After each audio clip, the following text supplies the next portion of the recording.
Good evening, good afternoon, good morning to myself. It's a great pleasure for me to introduce Dr. Dietrich Manstetten from Robert Bosch GmbH, R&D. He's been a friend and a collaborator for a long time, and he is going to talk about user modeling in automotive development and products. He will tell you more about himself as he starts the presentation.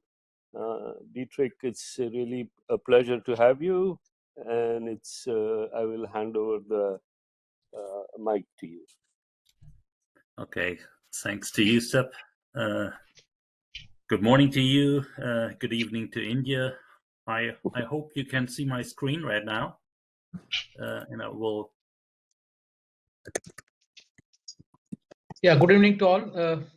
I am Abhi Mukherjee, ex-BARC Mumbai, now mentoring Guru Ghat University, Bilaspur. Thank you. Professor Ashok.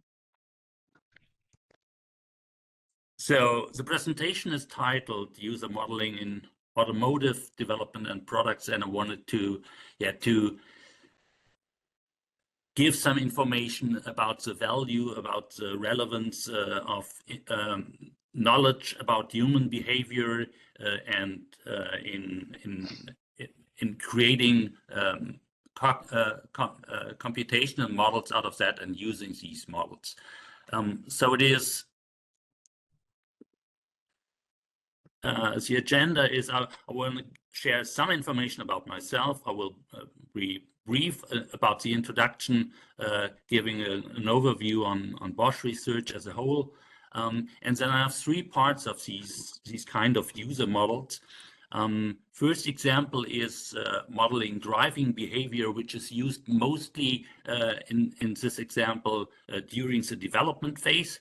I will then have an example of driver monitoring, which is in difference not used only during the development, but which also where the models are part of the actual product. And finally, personalization is a third topic, and I will give some information there about development and products in not automotive systems. That's why the automotive was put in parentheses in the top, but also there from IoT systems, from household appliances. Please interrupt me when some aspects are pretty urgent.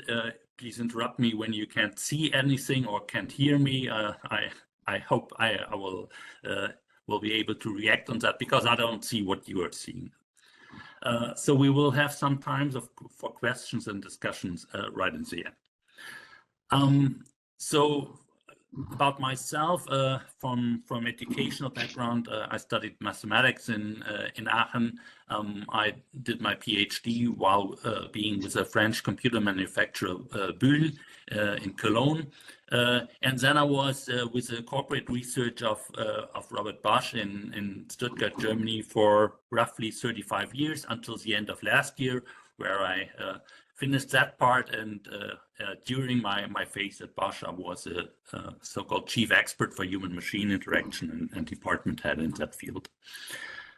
Externally, I also worked in the FAT, which is a research brand of the German Association of the Automotive Industry. I led there a working group on human as a vehicle driver, and since 15 years and still ongoing, I'm also a lecturer and an honorary professor at the University of the Bundeswehr in Munich. So a few slides about the Bosch research in general. These are extracted from the official presentation there from April this year. So not my slides, just presentation slides of the company. So Bosch as a whole was founded about nearly 140 years ago, and one slogan of Robert Bosch, the founder, there is that improvements in the world of technology and business should always be beneficial for mankind as well, and that's also giving somewhat a principle, a slogan there for the company, which is invented for life. Overall, the sales volume roughly 90 billion euros, more than 400,000 associates in the company. 50% roughly of the share is done in Europe, 30% in whole Asia Pacific area, roughly 20% in the Americas. For business sectors, mobility, and that's also by far the largest area with more than 50% of the sales volume, and that's also why my examples are very much also from automotive. But besides them, there are also branches in industrial technology, in energy building technology, and in consumer goods. Having a closer look to the corporate research where I used to work, Bosch has a central research which is dealing with all these four business divisions, business sectors, and the corporate research has roughly 1,800 highly specialized employees. More than 90% of these are scientists. 150 of these are PhD students in a so-called PhD program, being supervised together with academia, with a partner academia. 9 facilities around the globe. I will be brief on that in a minute. And the company is also pretty proud about output in patent filings, where you have nearly 1 patent filing per year per associate. So pretty large effort also in the direction of creating patents out of the research part. Content-wise, there are let's say the contents are structured in so-called strategic research portfolios, and there are portfolios which are more product-oriented, like automated intelligent driving, or Internet of Things at Life, or robotics, or healthcare solutions. And there are other portfolios where the work which is done is more method or technology oriented, like AI methods, or modeling, simulation, and optimization, or smart sensors and hardware systems, information and communication technology. I stated something about 9 locations. It is not on an equal share. I mean, it's still very much a German company, and 3/4 of these 1,800 employees are in Renning, in the central hub of the corporate research in Renning near Stuttgart. Roughly 100 are in 3 locations in the Americas, another 100 in Shanghai and Singapore, and roughly 60 to 70 in Bengaluru, mostly dealing with information and communication technology, and also AI research and industrialization aspects.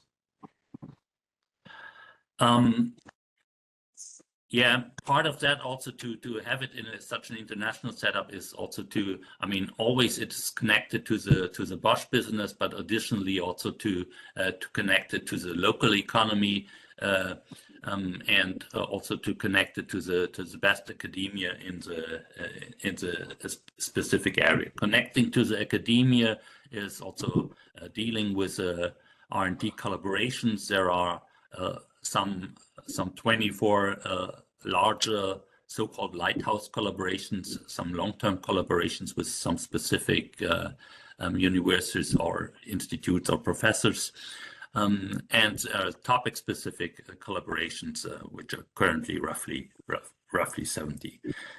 Output from the academic network, roughly 1,000 publications per year in journals and conferences, and there is this PhD program together with academic partners, and there's also an industry sabbatical program, to have stays for external guest researchers from time to time. So much about this general introduction about the company overview. There is a Bosch Research webpage, additionally with some blogs where experts are giving some more information about their topics and these aspects. So that was the general part. I will now go topic specific to the aspects of the user models. The first example there, what I wanted to mention is modeling driving behavior of drivers to steer the vehicle. So why is that of interest? There are a couple of areas where these driver models are used. On the one side, in product development, the behavior of human drivers is also a role model for the technical control systems. Or, for example, if you want to create an automated driving system, it is very much good if it's pretty relevant, if it can mimic also human behavior, and also if it knows something about good or bad behavior. For example, understanding chauffeur-like driving style, which is very, very relevant and good driving style, would be helpful for the automation system. Besides this product development area, model of driving behavior is also used in a driving simulator. So you have not only one vehicle which is part of the driving simulator, but you need to simulate the surrounding traffic by such a driver model. And the example which I'm giving some information here is in system simulation. So you want to study the impact of driver assistance systems on traffic efficiency and on safety. Therefore, you need also these driver behavior models, and you simulate then mixed traffic with system controlled and with human controlled vehicles. Let's first have a look at longitudinal vehicle control there. So theoretically, there are a couple of starting points. So it's important. The driver needs a component, for example. What does the driver see? So a perception component. There is a decision making, let's say for lane change or for accelerating, decelerating, and finally the precision of actions in controlling the vehicle is relevant. Measurements of distance, speed, vehicle reactions are used to have these models to validate the model behavior and so on. Usually, especially when it goes to traffic simulation, it's a more abstract model. It's not individually the components of how the driver is steering exactly, but the longitudinal behavior is just modeled typically by a pretty simple equation that the acceleration of the vehicle is just a function of the distance of the car to the car in front of you, and of your own speed and of the speed of the car in front of you. And on the right side, there is an example there of a somewhat more complicated model where you have relative velocity on the x-axis and distance on the y-axis, and the car is approaching with constant relative velocity, which is positive. So the car is approaching, the distance is decreasing, the driver is perceiving the car in front of it, and then there's a reaction. He is slowing down the vehicle and coming to a safe distance, or what he considers as safe, and is then somewhat circulating around this. I'm not getting any audio. Sorry?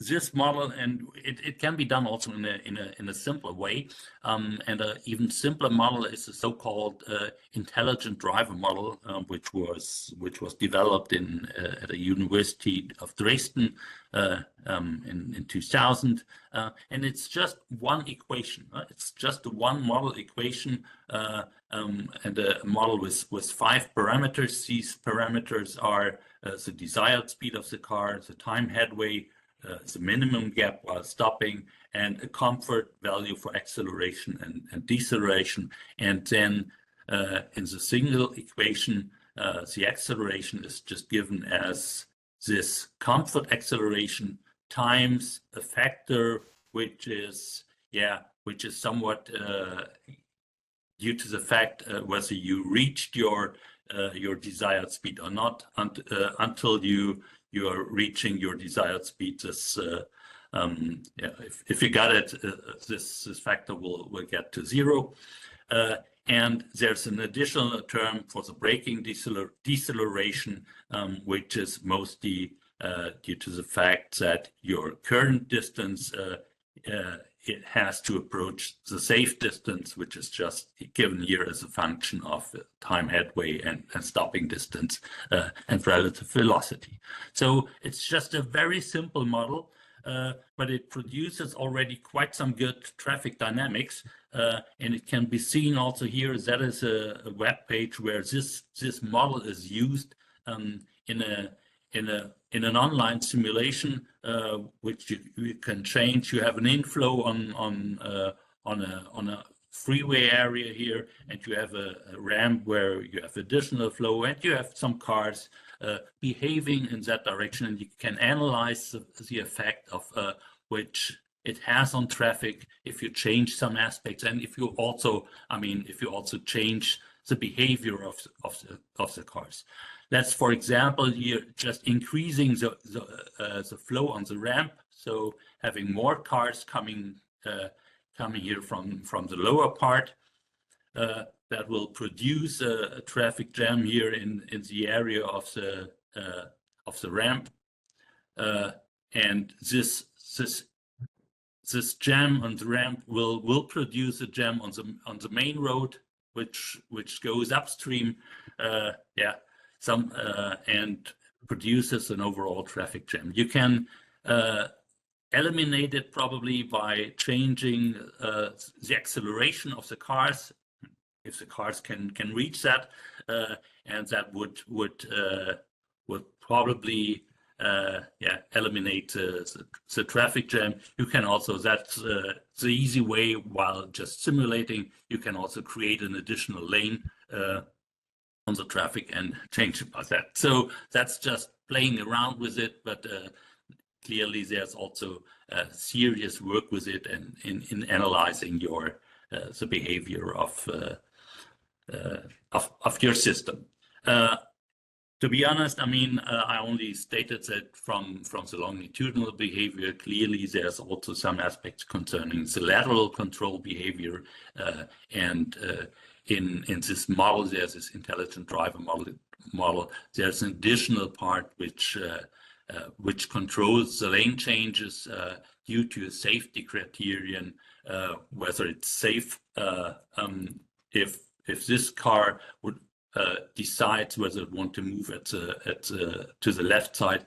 It analyzes whether it's safe for that car, if he really can brake, and the other part is whether there is an incentive in changing the lane, whether the overall situation is better, that we have more speed and more acceleration when in the new situation in comparison to the old situation. That is still a pretty simple example, and when I said in the beginning you need also these examples for real control, clearly you need more sophisticated models in a real control area to steer a car, and not only to decide on the change to the left lane, but really steering the car on a trajectory and being much more precise in these things. But that's beyond the scope of this example. Let's go on with a second example, which is on driver monitoring. A pretty large work on that, and a component which becomes more and more relevant in modern vehicles. And I go to it from telling you first a story which is already 20 years old.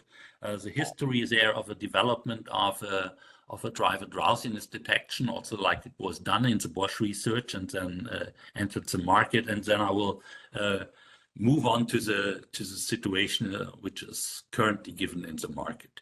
So the story of the driver drowsiness detection, clearly there's a field of accident statistics, and you know about fatal accidents on freeways. More than 20% of fatal accidents on freeways in a specific study were directly caused by falling asleep. There are naturalistic driving studies. Yeah, it's also going in that direction. You know about a high relevance, especially in the truck environment. So drowsiness is a problem. You also have specific situations, and you know how these accidents occur. And I show you also one video, which is also as old, more than 20 years. It was taken in a car which had a severe accident due to the driver falling asleep at the wheel. I show you that video briefly here in the YouTube video. The driver is dozing off, hitting the side.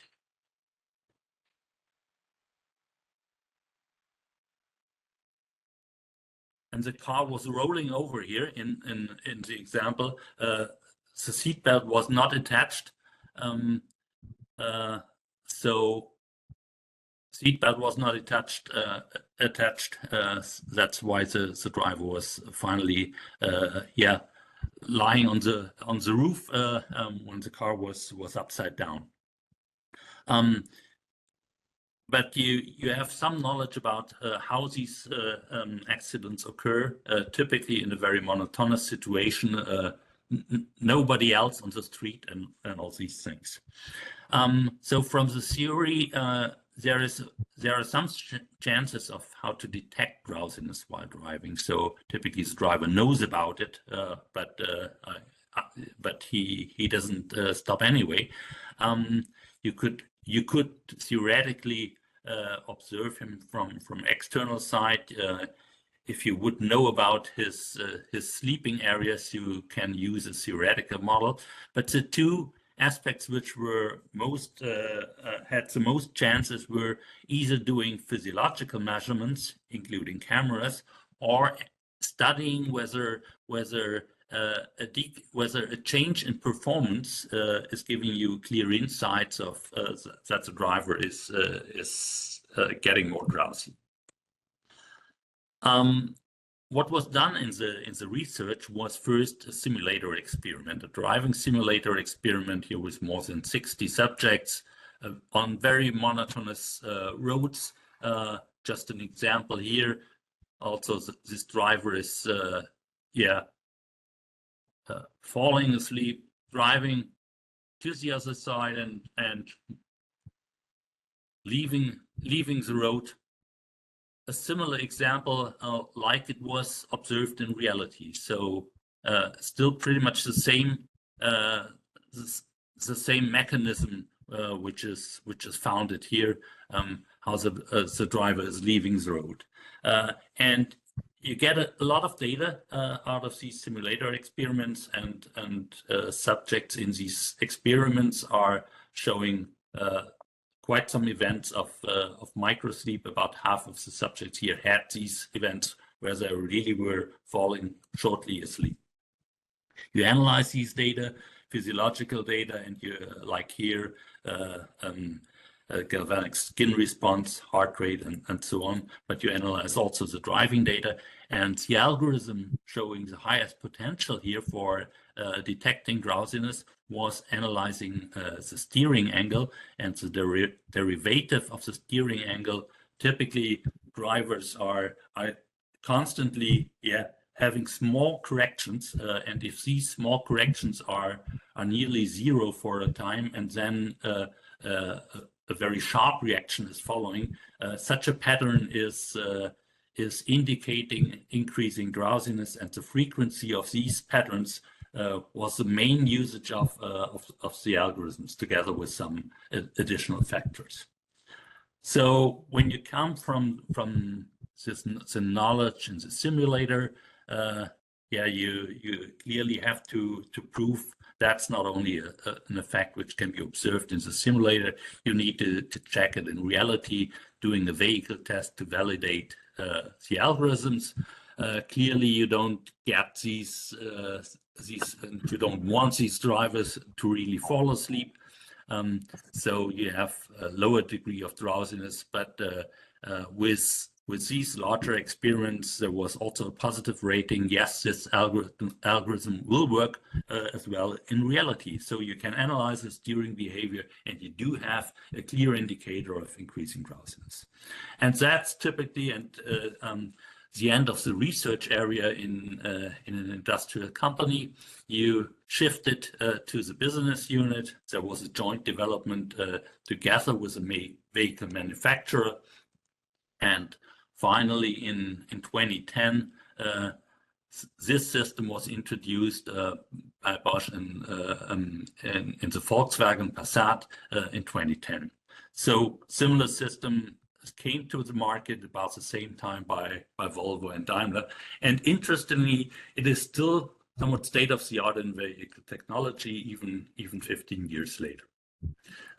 What is relevant here, and not only that, it's not only you don't have only the issue of drowsiness while driving, you also have the distraction issue, showing only this number here in the lower button, these 2.9%, which means of the percentage of drivers using a handheld cell phone in 2017, according to a study in the US. So it means if you look in a car, 1 out of 35 drivers is using a cell phone in the hand while driving, and this causes the cell phone in the hand not only visual distraction but also manual distraction and cognitive distraction as well. So distraction is the other large issue in safe driving, besides also drowsiness. There is, when it comes to more and more automation, that is somewhat also considered as a game changer, because I mean we had this system, and we still have it, with analyzing drowsiness according to steering behavior. But when you have a steering assistance system, or even the vehicle steers by its own, then you cannot analyze this decreasing performance of the human anymore. So you have to look also for other means. And if it goes to level 2 automation, which means that the driver only is not actually driving, but he has to monitor the system's content constantly at all times. So you still have an indicator that he has to show, and you can measure his attentional level. In a level 3 system, the driver is even freed from this task of supervising the system, but he has to remain capable of resuming the driving task. So you analyze his availability. And to analyze these aspects, the attentional level here and the availability typically, and it's state of the art, that cameras are coming to the market. The car industry doesn't do that voluntary typically, because it's an additional cost factor. It's not monitoring the driver, it's not an essential part of the function. But to have an overall safe system, it is relevant to have this knowledge.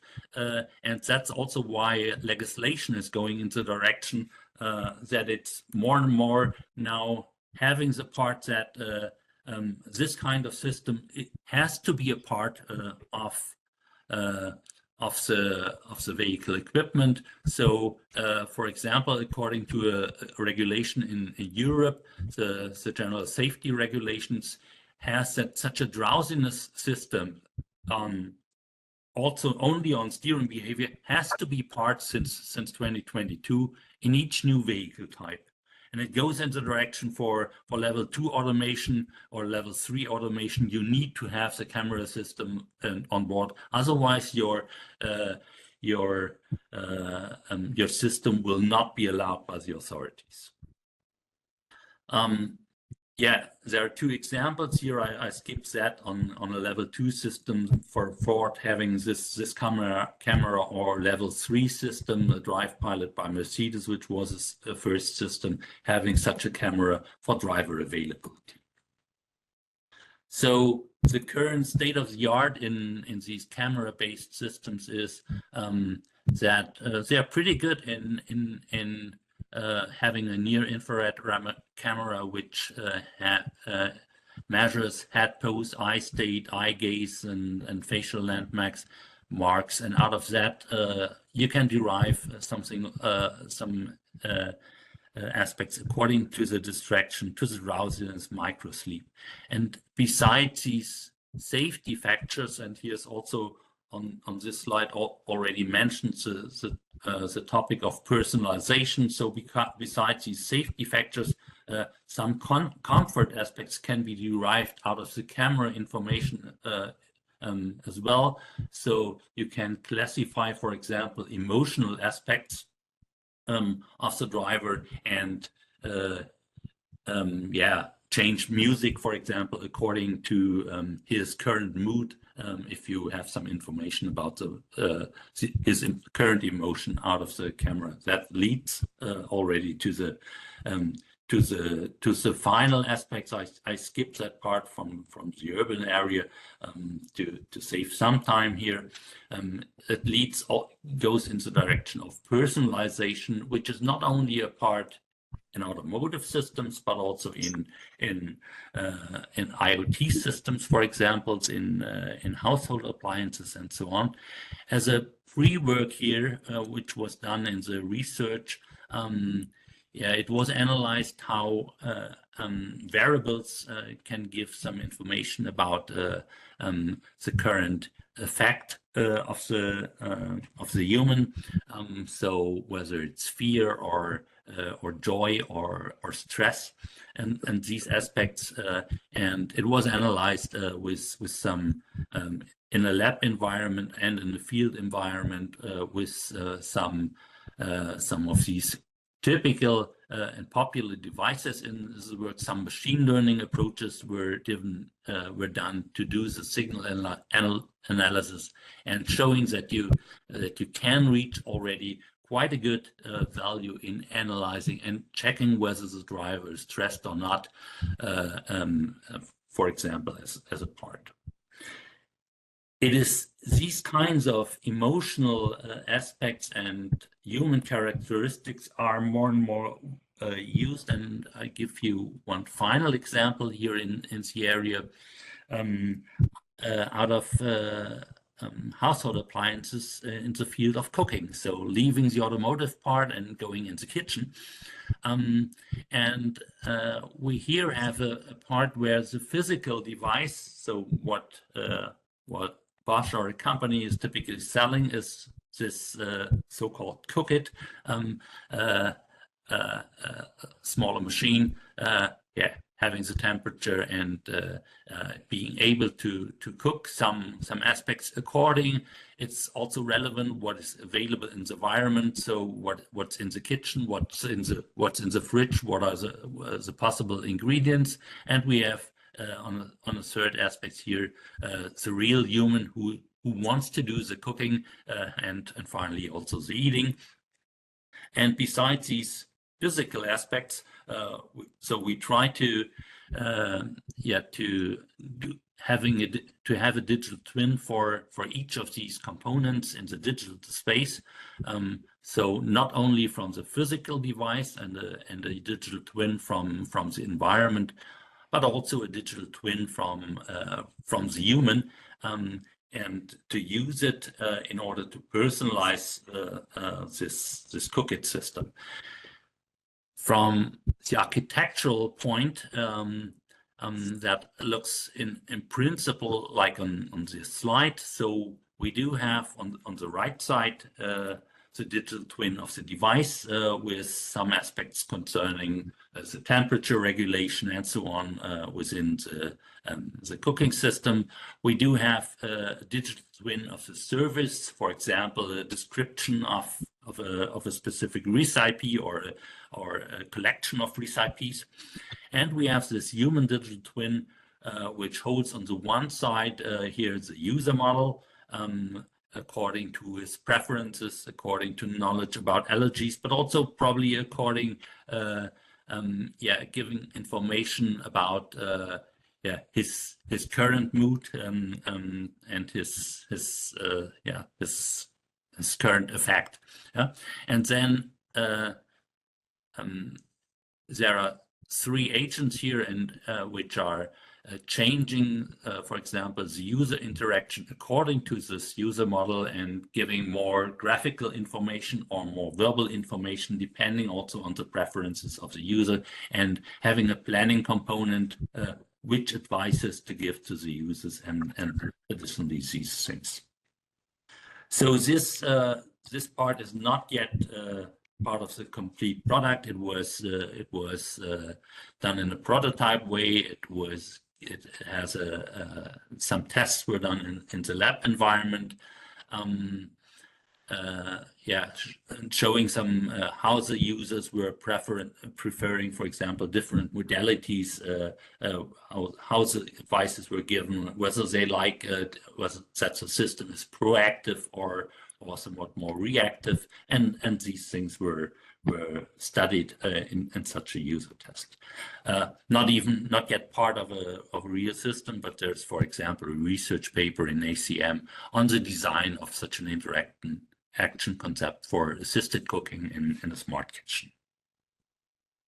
I will, due to the time and that we were late in the beginning, I don't show the final commercial video yet, just being presenting some different aspects, and also having the chance to connect all these aspects, because there's probably only one user who is sometimes part of his home environment in a kitchen, but also sometimes the same user is sitting in a car and is driving, and you may use the same knowledge about his preferences or her preferences in the different environments. So I skipped that video. Go ahead and use the time. We will extend it by 10 minutes. Don't worry. Yeah. Shall I try to show the video as well? Yeah, please. So hope it will run smoothly, and we'll have probably also the music there. It's more commercial video.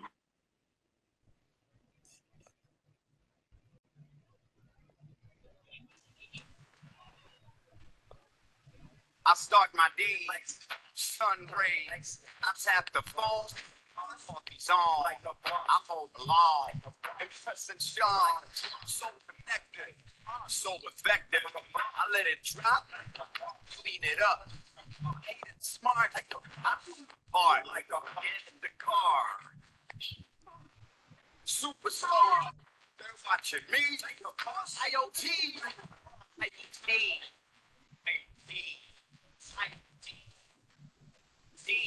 I check my stock. What a shock. Buy some prawn. My oven's on. Coming home. Future zone. All for me. IoT. IoT.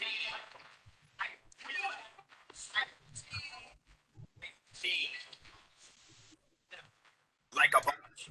With many connectivity solutions for a smarter future. From Bosch.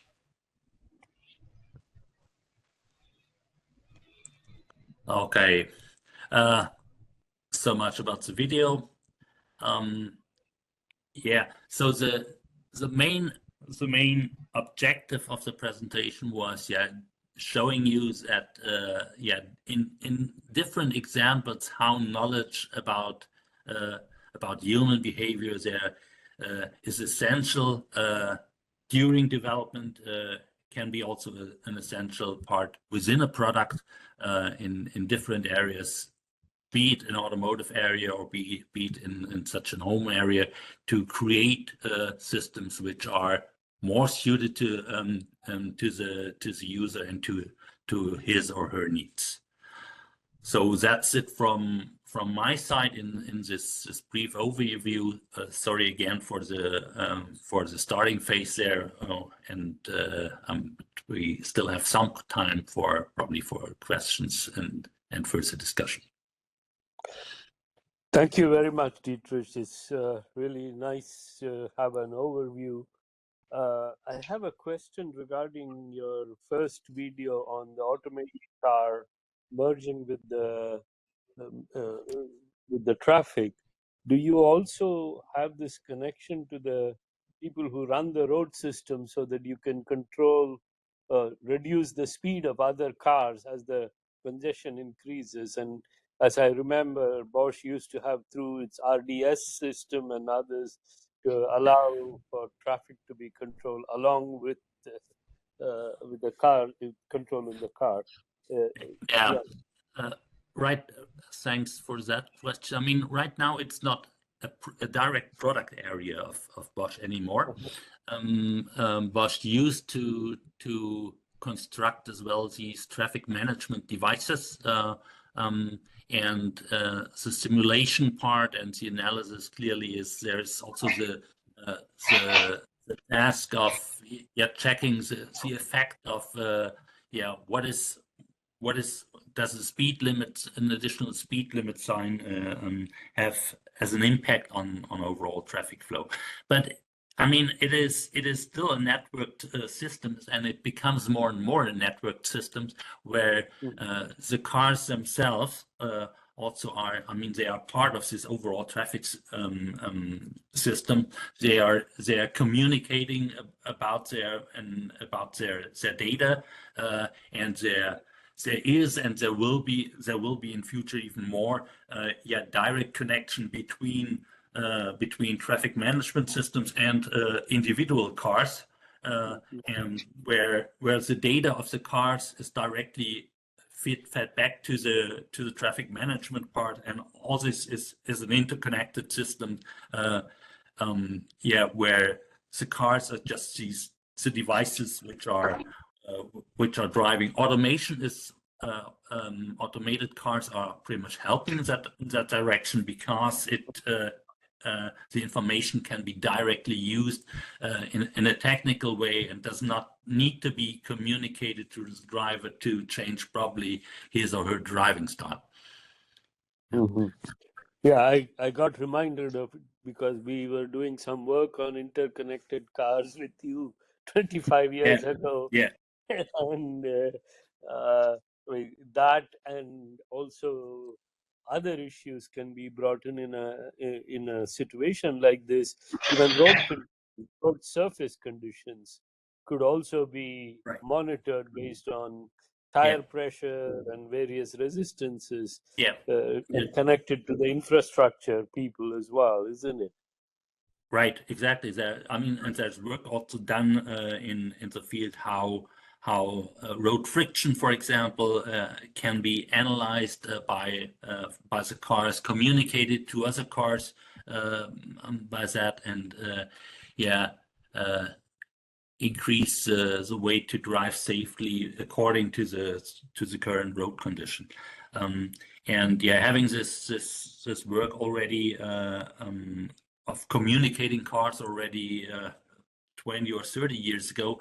I mean, what was necessary in that way is always what is really the use case which is helping the most.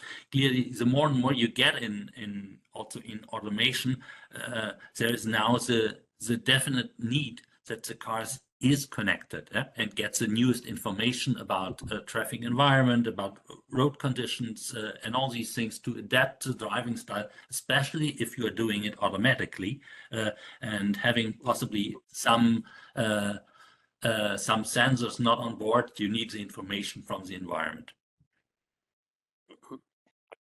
Go ahead, other people should ask questions.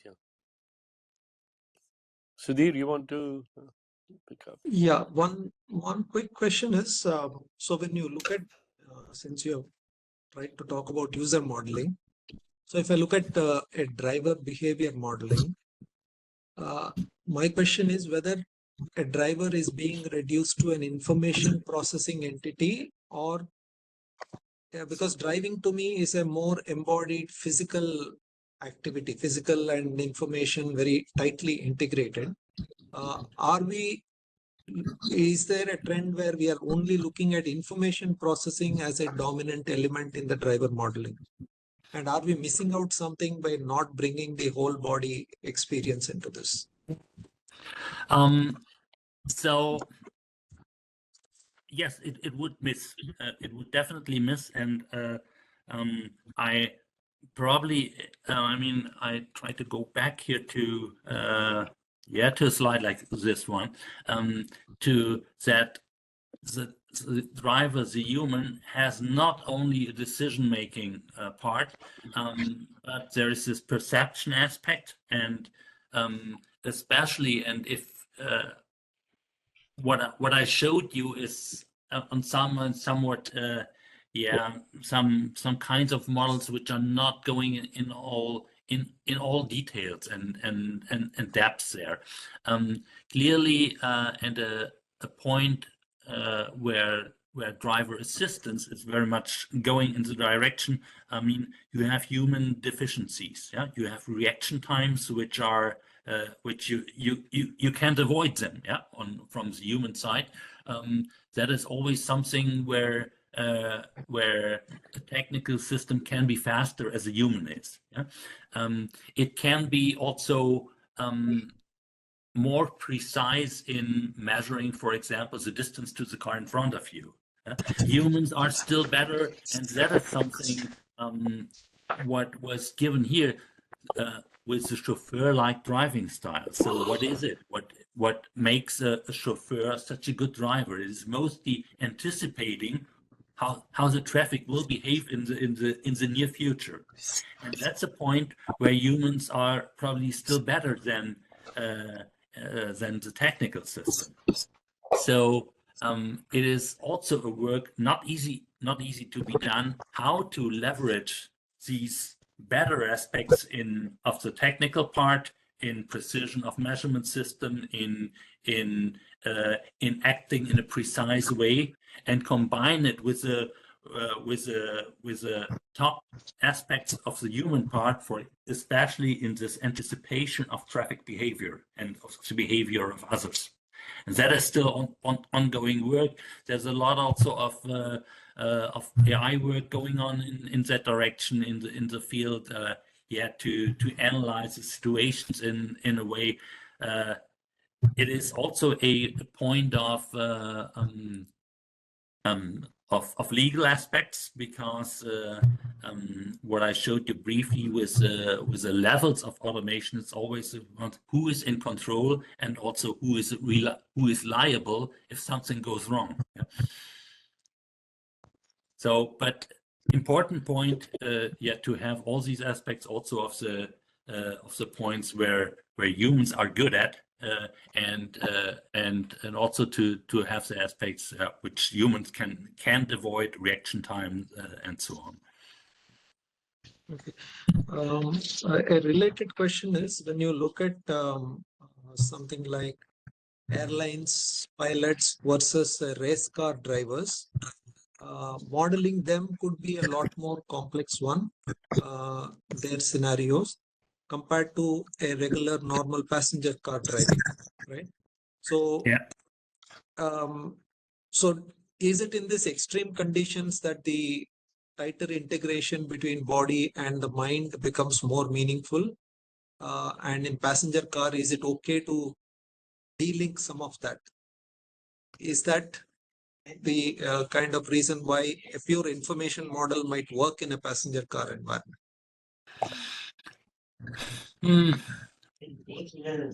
It is.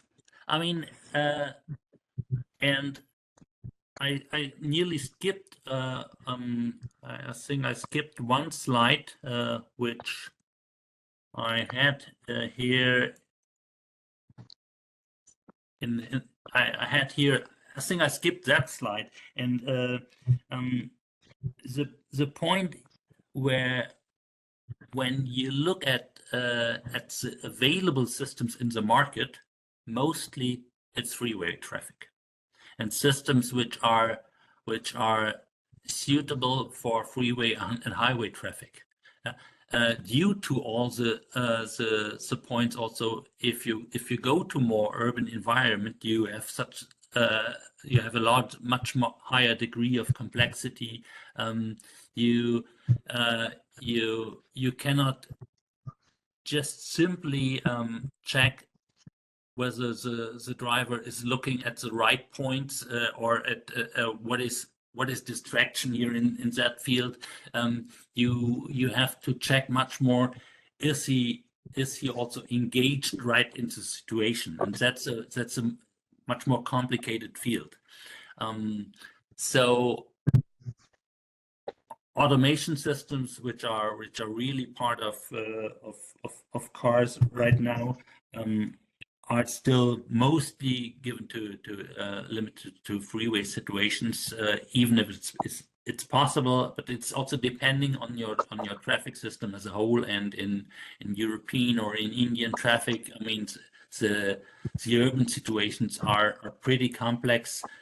Behavior not only of passenger cars, but also the behavior of others has to be much more checked and modeled to understand how the traffic situation will go on in that phase.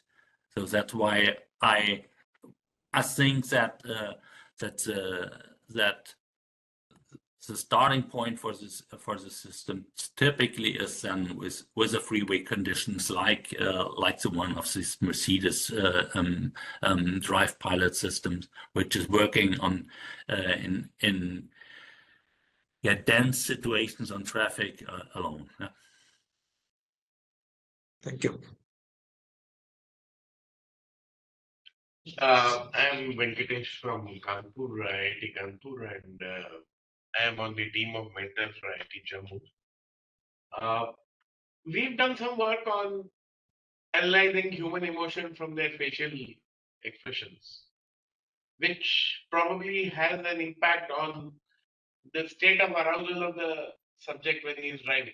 So, but right now this kind of work is still in a state of infancy, and it takes time for getting very concrete and effective information. What, on the other hand, we have been told is that the state of muscular tension in the hands when they grip the steering wheel is a good measure of the state of arousal of the person. Because the first thing that happens when you go drowsy is, and you might have observed, suppose you're holding a mobile phone and looking at something, as you fall asleep, is your hands loosen and you drop whatever you're holding. Because the force of the grip is essentially a measure of the muscular tension and conscious wakefulness of the person. So can we not instrument the steering wheel to measure the force of grip? And the moment that loosens out, of course, one shouldn't do it on purpose. But I mean, the driver shouldn't loosen his grip on purpose, but if he does well enough, we can say that there is a state of reduced wakefulness or reduced arousal. Can we consider instrumenting the wheel, the outer ring of the wheel, to measure the force of grasp and use this for? Yes, definitely work on that part has been done. Partly it is also a part of the regulations, and today's systems typically it comes out also from the point not on the arousal level and the drowsiness level, but it comes very much from the point that for a lot of systems it is not allowed that the driver does not control and does not leave the steering wheel. Yeah. So there is something done to measure, hey, the driver is still giving at least input to the steering wheel and is not out of the system, out of the control loop by that. So mostly the force and is used in a way. Yes, the driver is still controlling the vehicle by giving input to the steering wheel. It is not so much used in the direction of differentiating between different levels of arousal according to a grip force. could be done. There might be some additional information out of that as well. You always have quite some chances of different input signals. Nothing telling the complete whole story, but yeah, it's a combination of different indicators which you're currently using, and grip force is one aspect as well. So if there are no questions, maybe we can conclude. Yeah. Thank you, Dietrich, for coming and presenting this work of yours. And I know you've been working on this for over 25 years, having also spent some time in your driving simulator in about 10 years ago. It's really very interesting to see how far this technology has come. And also, I really liked your foray into the household appliances and IoT, because the range of applications are so large that we can see interesting directions in the future. With that, thank you very much, and have a good afternoon, and hope to see you sometime. Yes, thanks for having me. Thanks for everybody for listening and discussing. Yeah, wishing you a wonderful holiday season already. And yeah, was a pleasure being here. Thank you. Thank you. The Thank you. next CRE talk will be on January 6th. So we'll be taking this lecture break, and then January 6th, we have a talk on the future of product development 2040. That will come up on 6th January. So thank you all for joining.